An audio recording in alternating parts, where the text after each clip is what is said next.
Medical teams man frontier posts as Middle East countries fight the ancient killer disease cholera. Travelers entering Syria were receiving anti-cholera pills soon after the latest epidemic started in August. It's a highly contagious illness that thrives on poor hygiene, so people were warned to be careful about water and fresh foods, the main sources of infection. Cholera causes vomiting and diarrhea. The body loses its fluids and victims can die of dehydration. Once, when an epidemic struck, virtually all the victims did die. But modern medicine saves most sufferers' lives. Once in hospital, patients are fed nutritious fluids straight into the bloodstream. This cholera victim is being given a mixture of water, sodium, potassium and calcium. It's a combination claimed to be capable of curing people who were previously only a few hours from death.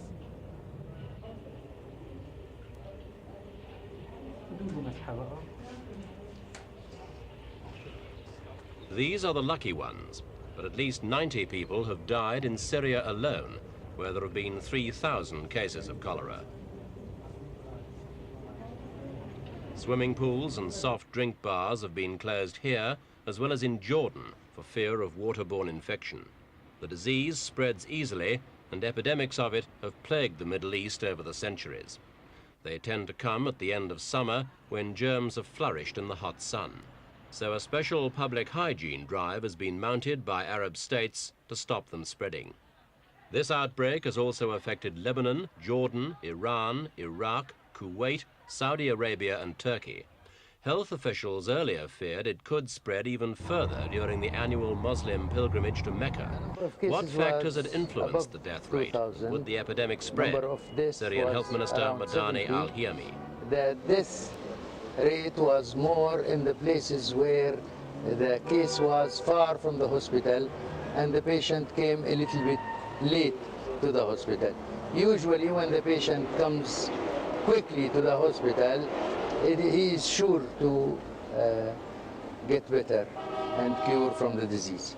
Now the disease is getting less and less, and we hope before the time of the pilgrimage, which will come in 2 months from now, the region, the Middle East, will be safe and will get rid completely of this disease. Thank you. Thank you, sir. Syria's neighbor Jordan has banned Mecca pilgrims passing through its towns and cities in a bid to avoid infection. They're being made to sleep in special desert camps. Jordanian health officials have launched a vigorous campaign to stem the outbreak. As many children and adults as possible are being inoculated in a nationwide vaccination drive.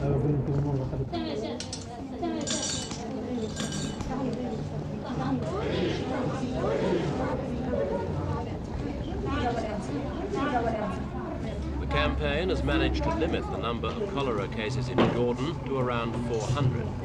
Up to 3 million Muslims are expected to make the annual Mecca pilgrimage in November, and many of them will pass through Jordan, both going and coming back. So the country could become a crossroads for cholera germs. That's the reason for Jordan's firm action.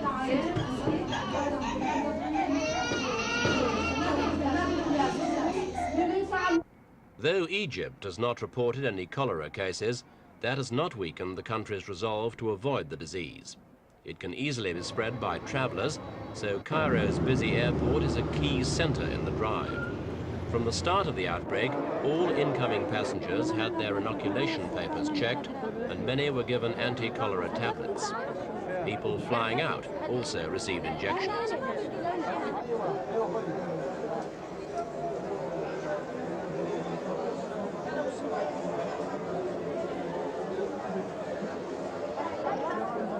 Baggage was being carefully checked to make sure travelers were not ignoring the ban on importing fresh fruit, vegetables, dairy products and fish, which was imposed by many Middle Eastern countries.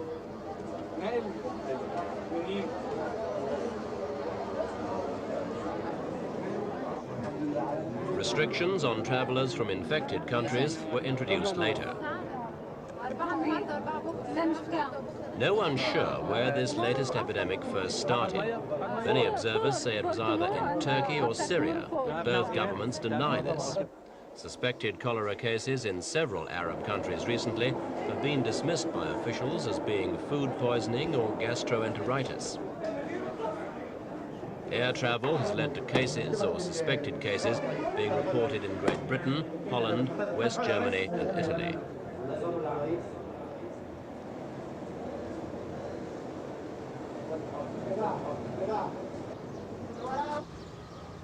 Scientists at the Egyptian Organization for Vaccine Production have been tackling the problem on a huge scale. They appreciate the importance of controlling the outbreak before the pilgrimage in case it spread like wildfire.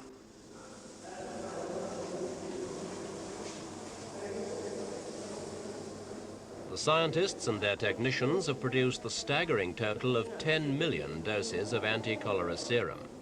People all over Egypt have been vaccinated, and much of the serum's also been sent to other Arab countries. So this Egyptian production line's played a big role in the battle against the epidemic.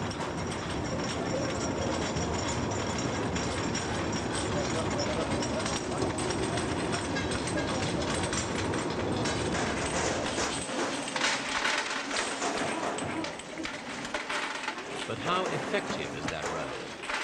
Some medical experts doubt the effectiveness of the vaccine. Several Arab states decided not to embark on vaccination programs. In Syria, where the highest number of cases has been reported, the government decided not to, saying cholera cases were occurring at virtually the same rate among people who had been inoculated as among those who hadn't.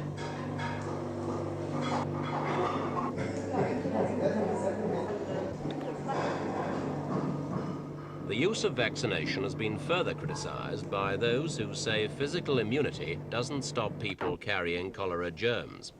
Indeed, they claim the injections give people a sense of false security, which means they don't tighten up on personal hygiene. Careless hygiene's the way cholera gets around. But there are those who do believe in the vaccine. In Saudi Arabia, where there has only been a handful of cases, the government has announced that pilgrims to Mecca won't be admitted without inoculation certificates. Health ministers from the 22 Arab League nations met in Cairo recently to discuss ways of combating the epidemic, particularly with the coming pilgrimage in mind. The conference ended with the ministers launching a personal cleanliness campaign throughout the Middle East. They appealed to all countries sending pilgrims to Mecca to enforce strict inoculation procedures. The ministers also agreed to ban the movement between countries of vegetables, fruit, dairy products, fish and soft drinks. Travelers from infected countries were to be quarantined or inoculated. As the November pilgrimage drew near, the Arab world seemed to have the latest epidemic under control. But further east, reports were coming from Bangladesh of yet another cholera outbreak, claiming hundreds of lives.